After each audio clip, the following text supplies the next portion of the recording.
সুন্নাত বুঝাতে গিয়ে আপনাদেরকে আমি সবসময় একটা কথা বলি যে সুন্নাত আর বেদাত আর হালাল আর হারাম দুনিয়াবি জীবনে আমরা যা করি সেটা হচ্ছে হালাল এবং হারাম, আর ইবাদতের জগতে আমরা যা করি তা হচ্ছে সুন্নাত আর বেদাত।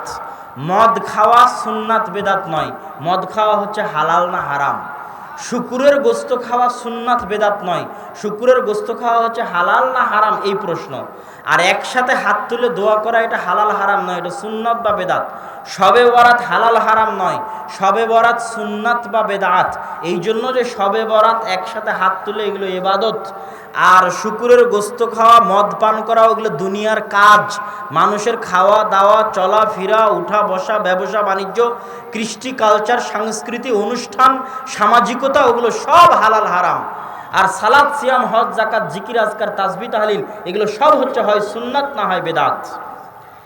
হালাল হারামের ক্ষেত্রে মূলনীতি হচ্ছে আল্লাহ রাসূল যা হারাম করে দিয়েছেন তা বাদে কিয়ামত পর্যন্ত যা আবিষ্কার হবে সবই হালাল। আল্লাহ রাসূলের যুগে এরকম বোতলে পানি ছিল নাকি? হ্যাঁ ছিল, ছিল না? আল্লাহ রাসূলের যুগে এরকম মাইক ছিল?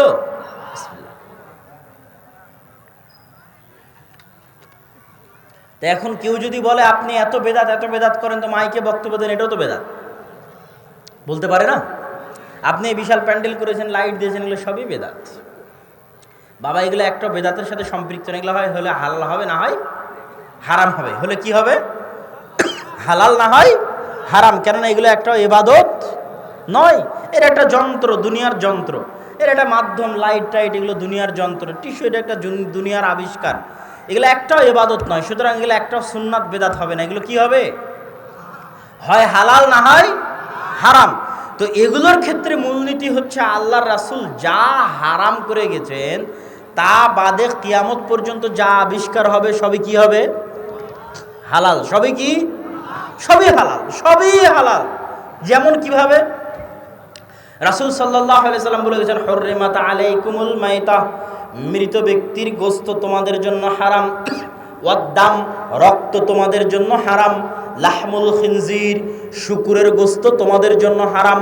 রাসূল সাল্লাল্লাহু আলাইহি ওয়াসাল্লাম হাদিসে বলেছে জি মিখলাব জি নাব, শিকারী দাঁত আছে এরকম প্রাণী তোমাদের জন্য হারাম। জি মিখলাব থাবা আছে এরকম প্রাণী তোমাদের জন্য হারাম। আসবুর হিংস্র প্রাণী তোমাদের জন্য হারাম। আল জাল্লালাহ অপবিত্র জিনিস খেয়ে বড় হয় এরকম প্রাণী তোমাদের জন্য হারাম। এগুলো সব রাসূল সাল্লাল্লাহু আলাইহি ওয়াসাল্লাম বলে দিয়েছেন।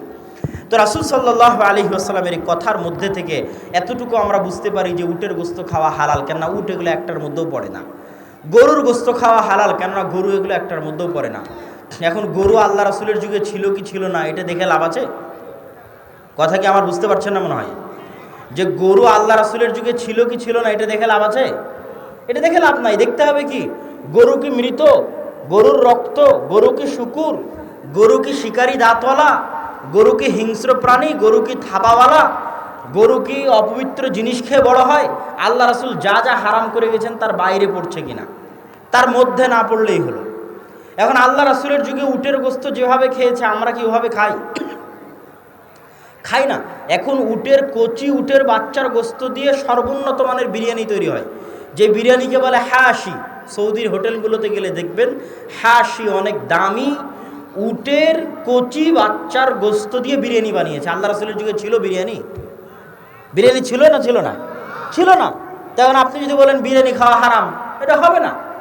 যা যা আল্লাহ রাসূল হারাম করে গেছেন তার মধ্যে পড়ছে কিনা, তার মধ্যে না পড়লে তুমি যত রকমের নতুন খাবার বানাবা, যত স্টাইলের রেসিপি বানাবা সবই হালাল।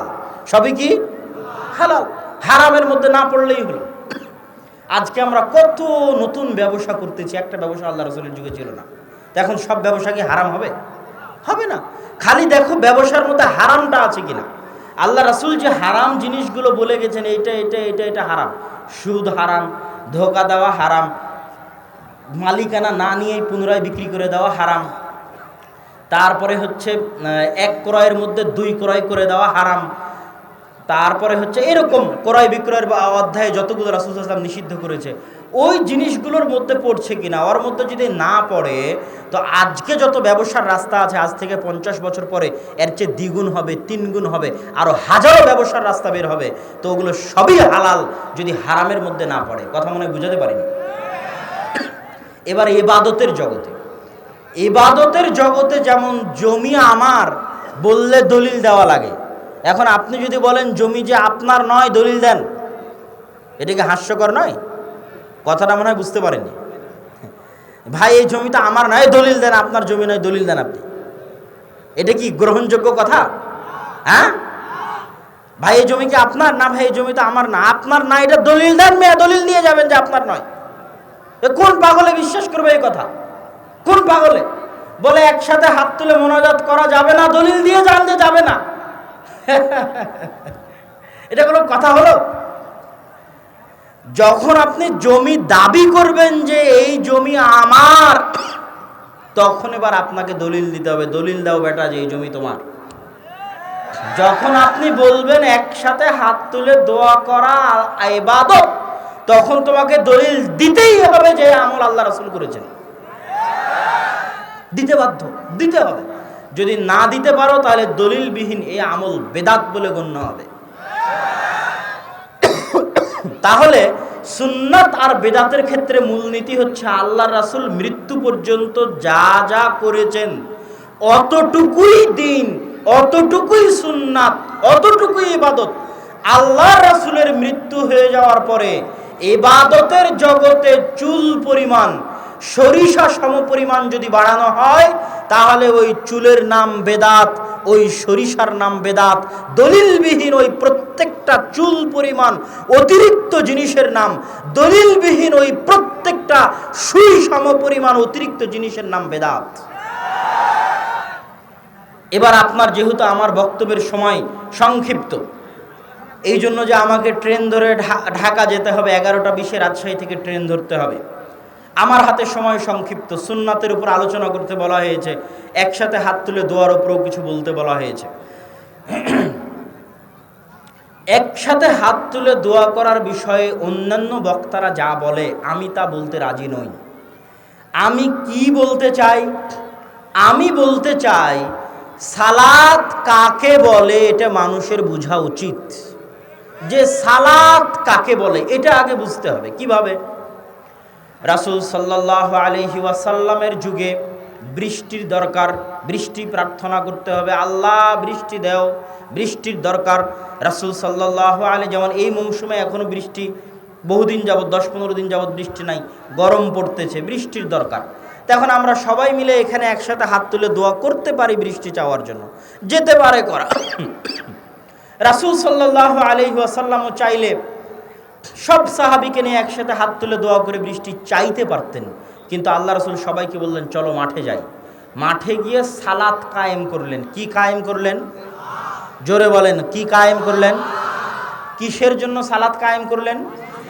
বৃষ্টি চাওয়ার জন্য নামাজ পড়লেন। আজীব, বৃষ্টি চাইবেন আল্লাহর কাছে, তাই কি করছেন? নামাজ পড়ছেন, সালাত আদায় করছেন। বৃষ্টি চাইবেন তাই একসাথে হাত তুলে দোয়া করলেই হতো, গেল। আপনারা কথা বলিয়েন না, পিছনে জায়গা আছে, ওই যে বামে, হাতের বামে জায়গা আছে, আওয়াজ না করে চুপচাপ নিজ নিজ জায়গায় বসে যান। মনির ভাই, সূর্যগ্রহণ চন্দ্রগ্রহণের দিন,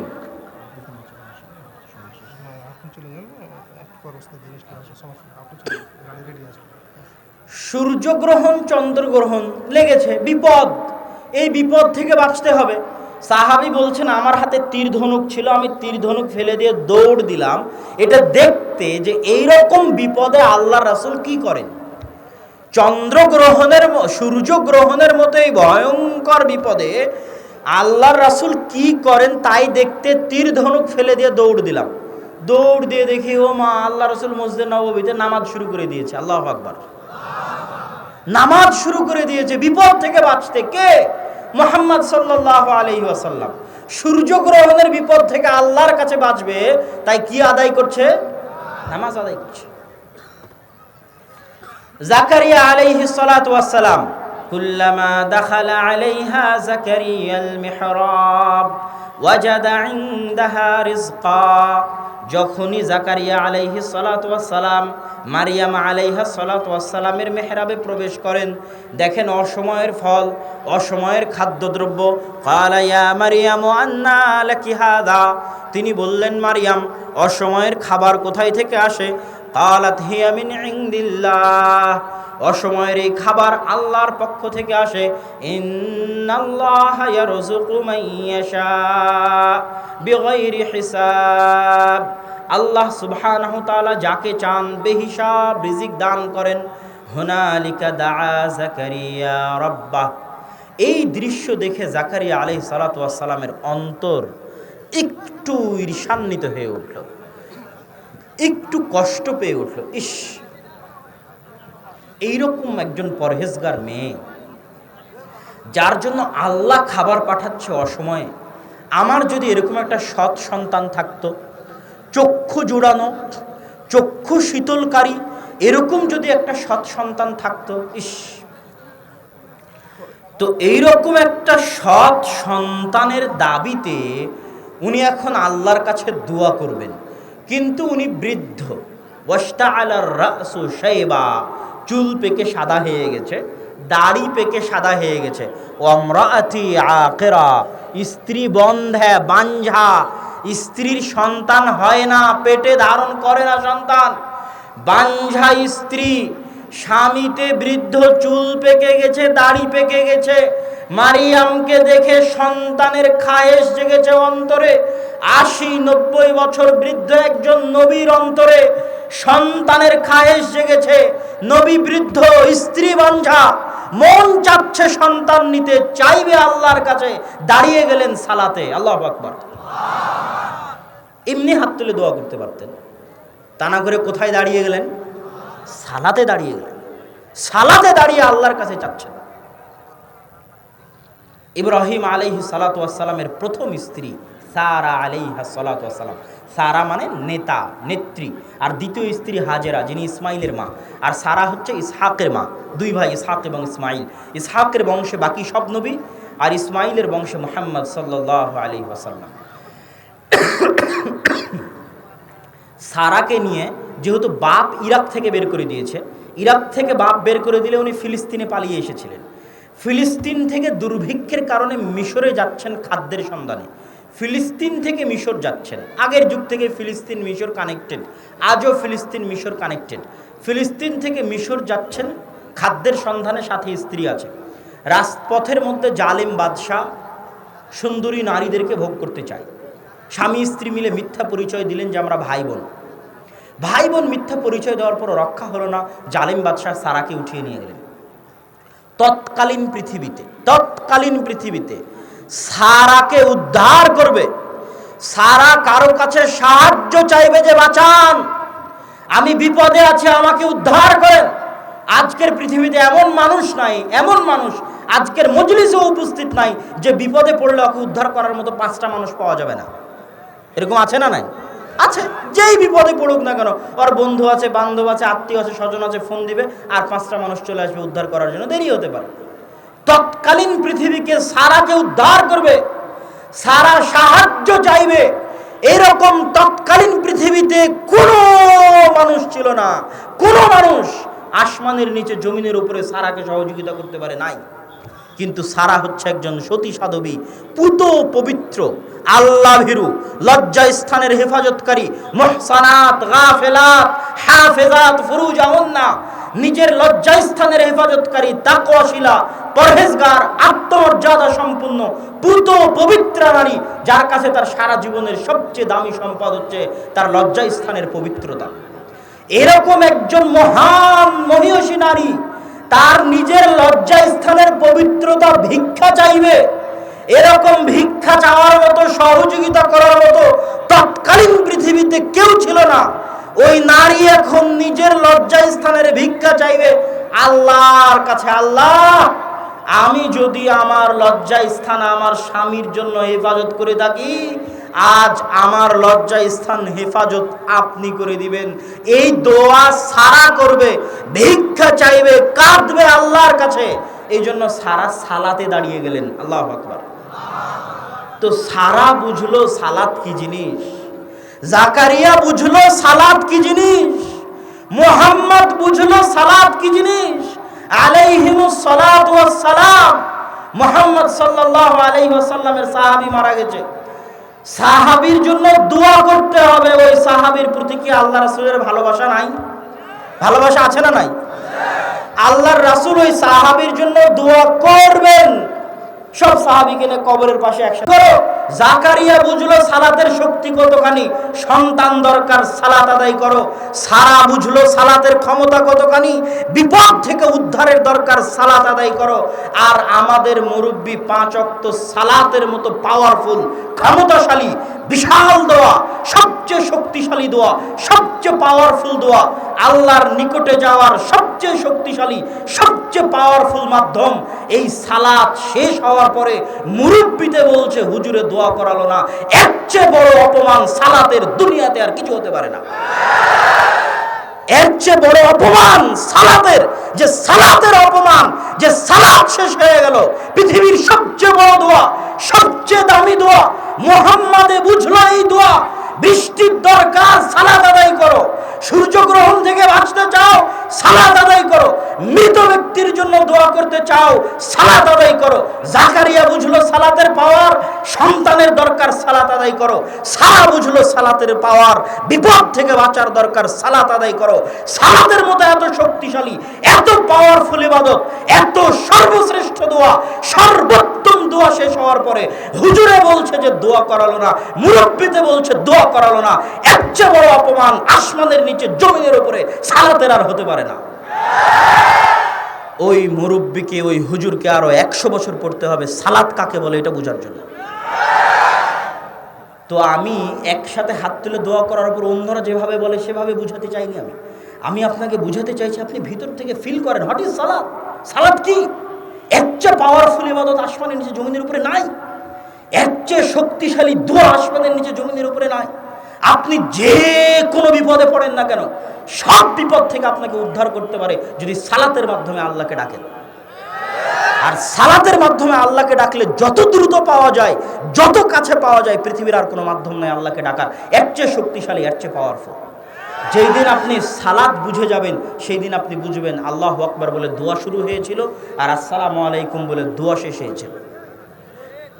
কিন্তু এটা আপনি বুঝেননি, এই জন্য আপনি তখন বেদাতে লিপ্ত আছেন।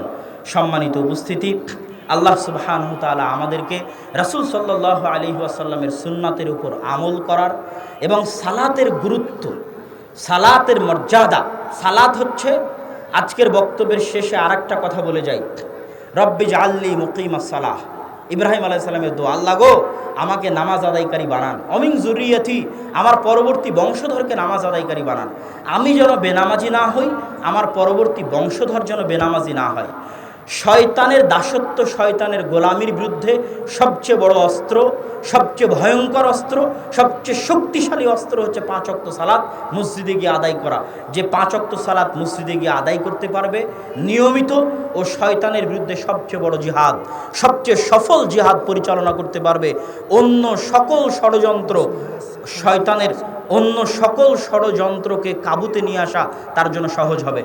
আর যে সালাত ঠিকমতো আদায় করতে পারবে না, ও শয়তানের গোলাম হয়ে যাবে। ওর জন্য গান বাজনা করা, ওর জন্য অবৈধ সম্পর্ক করা, ওর জন্য সকল অন্যায় করা সহজ হয়ে যাবে। কাউকে দেখবেন যে নামাজ আদায় করার পরও গুনাহ করছে, ভালো করে খেয়াল করে দেখবেন ও 5 ওয়াক্ত সালাত নিয়মিত মসজিদে যায় না।